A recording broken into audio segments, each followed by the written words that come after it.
आणि खास करून माननीय अमित भाई हे महाराष्ट्रात शासकीय कार्यक्रमानिमित्त आणि महत्वाचा जो कार्यक्रम आहे या राज्यामध्ये माननीय प्रधानमंत्री मोदीजींनी आणि आमचे महाराष्ट्राचे मुख्यमंत्री देवेंद्र फडणवीसजी यांच्या पुढाकाराने 20 लाख घरं मंजूर झाले आहेत।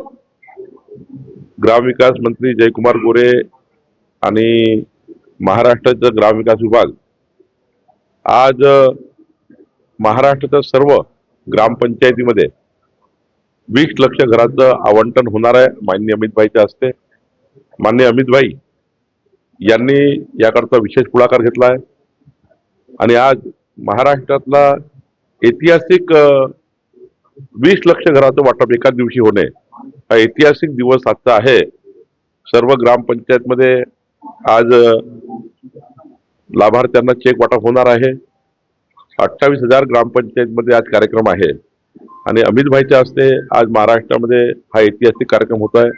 आम्ही त्या जिल्ह्याचे पालकमंत्री त्या जिल्ह्यामध्ये ग्रामपंचायतमध्ये असणार आहोत आणि सर्व आमचे आमदार खासदार लोकप्रतिनिधी या कार्यक्रमाला हजर असणार आहे।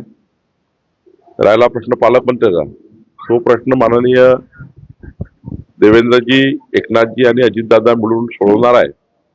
माननीय अमितभाईचा दौरा हा शासकीय दौरा आहे आणि यातनं महाराष्ट्राला आज 20 लाख घरं मिळत आहेत। काही दिवसात मुख्यमंत्री देवेंद्र फडणवीस यांनी राष्ट्रपती भेट घेतली। आज उदय सामंत सुद्धा राष्ट्रपतीची भेट घेत आहेत। आगामी निवडणुकीच्या संदर्भाने आज दोन्ही पक्षाच्या नेत्यांच्या भेटी होत आहेत। अशा भेटी होतच राहतात कारण राजसाहेबांचे सर्वचे संबंध आहे, माझे खूप त्या ठिकाणी मैत्रीपूर्ण संबंध आहे। त्यामुळं राजसाहेबांशी कोणी भेटले यावर काही त्याच्यात वेगळं काही बोलायची गरज नाही। राजसाहेब हे सर्वांचेच मित्र आहेत, त्यामुळे त्यांना भेटत राहतात। सर, त्यांना जरी पुन्हा आक्रमक झालेले आहेत, कोकाटे असतील मुंडे किंवा मग धनंजय मुंडेंचा राजीनामा देण्याची त्यांनी आता मागणी केली। कोणी? माननीय अण्णा हजारे साहेब यांनी जी मागणी केली आहे त्याबद्दल आपलं सरकार जे आहे माननीय देवेंद्रजी किंवा जे त्यांचं काही म्हणणं आहे ते ऐकून घेतील आणि निर्णय करतील। सर, अनेकदा चर्चा येते की महायुतीमध्ये एकनाथ शिंदे नाराज आहे। काल नागपुरात असताना त्यांनी असं वक्तव्य केलं की एकनाथ शिंदेना हलक्यात घेऊ नका आणि पुढे जाऊन असंही ते म्हणाले की एकनाथ शिंदे आणि फडणवीसांचा फिरका जाता मजबूत डोळ्या तुटेगा। एकनाथ शिंदेजी हे अत्यंत प्रगल्भ आणि महाराष्ट्रामधल्या युतीमधल्या महत्वाचे घटक आहेत। मुख्यमंत्री म्हणून त्यांनी प्रचंड चांगलं काम महाराष्ट्रात केलं आहे आणि आताही उपमुख्यमंत्री म्हणून आणि महत्वाचे मंत्रालय त्यांच्याकडे आहे। एकनाथ शिंदे हे महायुतीला मजबूत करण्याकरता काम करतात, त्यामुळे त्यांचा विधानाचा अर्थ वेगळा काढू नये। खरं तर विरोधकाला नामोहरण करण्याचं काम एकनाथ शिंदेजी नेहमी केलं आहे।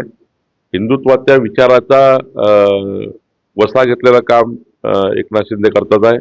हिंदू हृदय सम्राट बाळासाहेब ठाकरे यांच्या विचाराची शिवसेना पुढे नेण्याचं काम एकनाथ शिंदेजी करत आहे। त्यामुळं महाराष्ट्रामध्ये भाजप सेना युती अधिक मजबूत झाली आहे।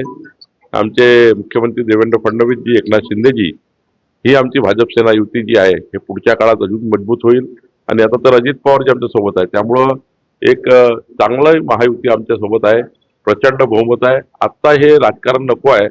लोकांना जे आम्ही निवडणुकीच्या काळात संकल्प दिला होता की आम्ही सत्तेमध्ये आल्यावर महाराष्ट्राच्या जनतेकरता हा अजेंडा पूर्ण करू, म्हणजे जो काही आम्ही जाहीरनामा, संकल्पनामा, विकासनामा दिला होता जनतेला त्यावर काम करण्याची आज खरी गरज आहे। दिवसभर राजकारण यांनी हे म्हटलं त्यांनी ते म्हटलं, तो इथं गेला तो तिकडे गेला, याच्यापेक्षा आमच्या पूर्ण अजेंडा आहे माननीय देवेंद्र फडणवीस सरकार, आमचं सरकार पारदर्शी चालवणे, गतिमान सरकार चालवणे, जनतेला दिलेले आश्वासनं पूर्ण करणे याकरता आमचा कल आहे। आता आम्हाला फार राजकारणात पळायचं नाही आहे आणि पार्टीबाईच्या राजकारणातही पळायचं नाही आहे, गटबाईच्या राजकारणातही पळायचं नाही आहे। आम्हाला समाजाच्या शेवटच्या माणसासाठी काम करायचं आहे। हा महाराष्ट्र विकसित महाराष्ट्र व्हावा याकरता काम करायचं आहे। मंत्री नितेश राणे यांनी असं म्हटलंय की आता विधानसभेच्या निवडणुका संपलेल्या, स्थानिक स्वराज्य संस्थांच्या निवडणुका आता येणार आहे। गावागावांमध्ये फक्त आता भाजप दिसणार आहे आणि जो भाजप सोबत राहील त्यांनाच निधी मिळेल असं त्यांचं वक्तव्य आहे। साहजिक अशी भावना असते की भारतीय जनता पार्टी हे आमच्या गावातलं जे युनिट आहे हे मजबूत झालं पाहिजे। प्रत्येक पक्षाची भावना असते, आमच्या पक्षाची भावना आहे। पण शेवटी निवडणुकीमध्ये महायुतीचा जेव्हा विचार होईल तेव्हा महायुतीचा विचार होईल.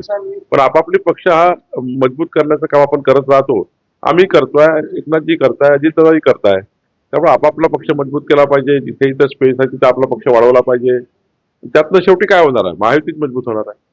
भाजप सोबत राहणाऱ्या लोकांनाच फक्त निधी दिला जाईल असं बोलतायत. नाही, असं नाहीये. आम्ही माननीय मुख्यमंत्री देवेंद्र फडणवीसजींनी सभागृहात सांगितलं की सर्वच पक्षांसोबत घेऊन पुढे जायचं आहे. सुरेश देशमुख केंद्राची माझी भेट.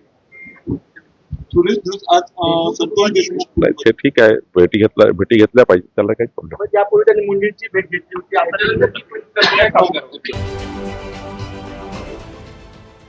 देश विदेशातील प्रत्येक घडामोडींचे लाईव्ह अपडेट मिळवण्यासाठी आता साम टीव्हीच्या सर्व सोशल मीडिया प्लॅटफॉर्मला लाईक, फॉलो आणि सबस्क्राईब करा. तसंच सर्व नोटिफिकेशनसाठी बेल आयकॉन प्रेस करायला विसरू नका.